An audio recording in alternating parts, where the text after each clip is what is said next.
Red Bull are the dominant force in the championship right now, but other teams seem to be catching up a little bit. This was due to the lack of upgrades from Red Bull. But that is going to change in the upcoming races, as Red Bull have two major upgrades incoming, and it won't stop there. Max Verstappen revealed following his victory in the United Kingdom that Red Bull racing would begin in Hungary with modifications. The RB19 should add 0.2 of a second according to Auto Motor and Sport. According to the normally well-informed German media, Verstappen's team has considerably modified the bodywork, particularly the side pods. While improvements to the floor, for example, are not obvious to fans, the RB19 will not only be quicker from Budapest, but it will also look very different from the first 10 races of 2023. According to a Red Bull employee, the car won't just be faster, but will also look stunning. Surely they won't try and drive with a zero-pod concept, right? Or has Adrian Newey cracked the code, and will Red Bull be able to do it? Red Bull has 2 world titles up for grabs this year, so the focus can shift early to next season. They will undoubtedly do this in Milton Keynes, but it does not imply that nothing is planned for the second half of the season. Improvements are also anticipated during the summer vacation, because the regulations for 2024 are nearly identical to those for this season. The Austrian racing stable wants to test new parts as soon as possible, in preparation for next year. So we are in for more upgrades than just the side pods in the coming races. And one of those upgrades could be completely redesigned floor to accommodate the updated side pods. This all has to do with Red Bull Racing opponents being able to use a once-in-a-lifetime opportunity during the Monaco Grand Prix weekend. They had plenty of time to inspect Sergio Perez's crashed RB19 as it was hauled high into the air. This left their floor to be seen by everyone on the grid. According to the Dutchman, Max Verstappen is not concerned about potential copycat conduct because the competition is already doing so. So while photographers rush to catch the Adrian Newey designed floor, Verstappen is unconcerned that his competitors will have found plenty of inspiration for their own design. They're doing that anyway, he said. Of course it's not great, but on the other hand, the other teams are not stupid either, the Dutchman continued. Even if they were to copy it completely, that doesn't fit the philosophy of their car. You then still have to adjust a lot of things. That's the same for us. We can't just put someone else's side pods on. That's just not how the car works. Verstappen is unconcerned not only because the Red Bull floor cannot be simply replicated and then installed beneath another Formula 1 vehicle. In the end, I don't think it matters very much. This is our floor now, but in a few races we'll have a new floor again. That one will be completely different again. It won't matter that much, said the championship leader. And those few races have passed. It's still uncertain if the updated floor will be on the RB19 this weekend, but we will see its debut soon. Will the upcoming upgrade really bring 0.2 seconds for the Red Bull? If so, who could possibly challenge them in the upcoming races? Will we really see a season full of Red Bull wins? Let us know your thoughts on the upcoming upgrades in the comments down below. And if you found some more info on the upgrade, let us know as well. In other Red Bull news, what is the current situation regarding Sergio Perez's seat and his potential successor? Is there even a near future for Perez at Red Bull after this season? Sergio Perez believed he had a good chance of capturing the world title for several weeks at the beginning of the season. The Mexican had won 2 of the first 4 races of the season, and according to the Red Bull Racing driver, everything was conceivable. With 10 races finished, the margin to Max Verstappen has grown to 99 points. Perez has realised it himself that this championship is not in his future. Perez was in Madrid last Saturday for a Red Bull-sponsored demonstration through the city's streets. 50,000 people gathered out to support the Mexican. For his fans, Perez had an unpleasant message. In Formula 1, only your position after Abu Dhabi counts. But I'm not second in the World Cup standings by chance. I have won races. I've had a few bad races, but there is still a lot to achieve. My goal now? That is to become number 2 in the world, and I'm only thinking about the Hungarian GP, Perez told the media. Fernando Alonso is breathing down his neck in the rankings as a result of his dismal campaign. The Aston Martin driver trails Perez by 19 points.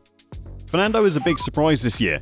They, talking about Aston Martin, have made a big step, but also McLaren in the last race. Everything is much closer together with these rules. Currently, Spain has 2 drivers on top-tier teams.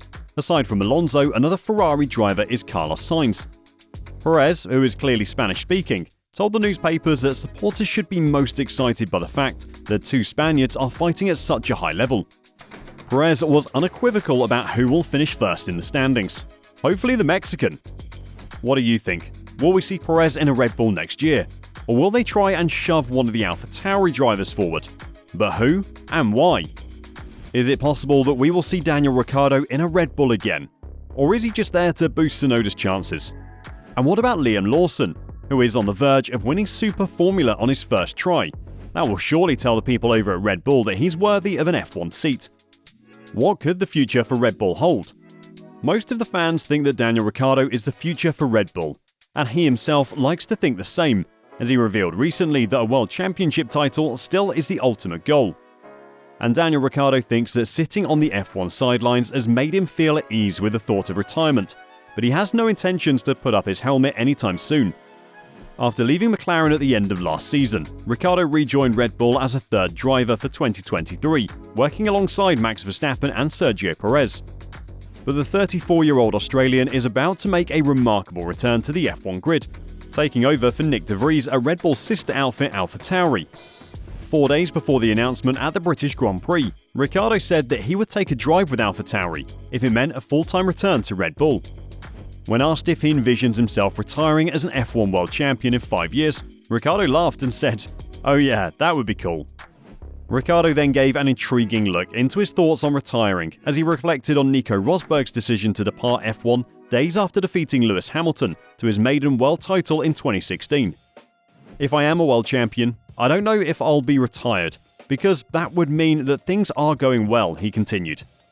"But then I do look at some sports. I follow UFC a lot, and a lot of fighters do stay a bit too long, and their career kind of tapers.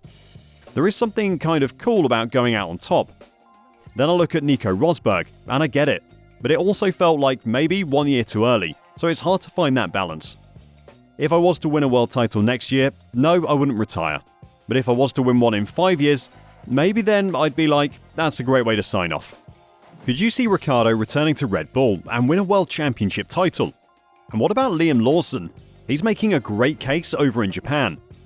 And because of his early performance in Super Formula, Lawson was considered a possibility to make the move up to F1 as early as this year, if Red Bull chose to replace de Vries due to the rookie's trouble.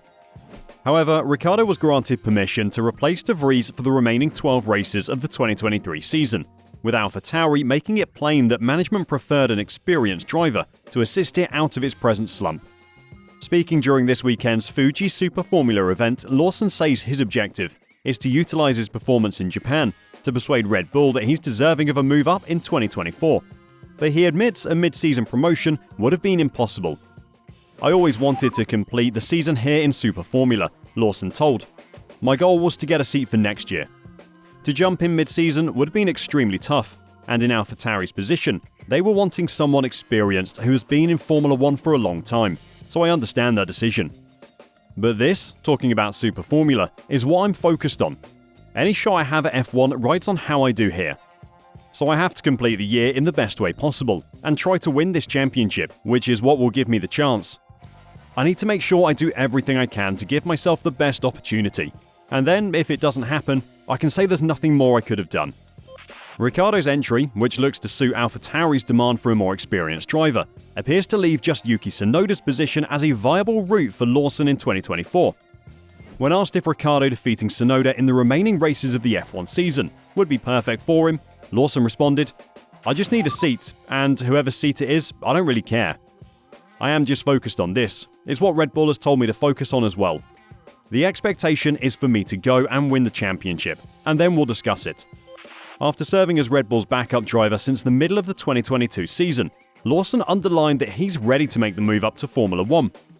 "I'm the reserve driver this year. By the end of the year, I will have been the reserve for nearly 2 seasons," said the Kiwi. "I am ready for Formula 1. I want a seat. I will focus on doing the best job here so I can get that. And beyond that, it's out of my control." Lawson is second in the Super Formula standings after a historic maiden win in the Japanese series at Fuji in April, a second victory at Autopolis, and a third victory last weekend at Fuji. It will be interesting to see which seats are up for the taking over at Red Bull next season. Will they swap out Perez for one of the current AlphaTauri drivers? Or could they promote Lawson to Red Bull straight out of Super Formula? or won't there be any changes at all? Let us know what you would do in the comments down below. And don't forget to let us know your expectations for Ricciardo and the upgraded RB19 for the upcoming weekend.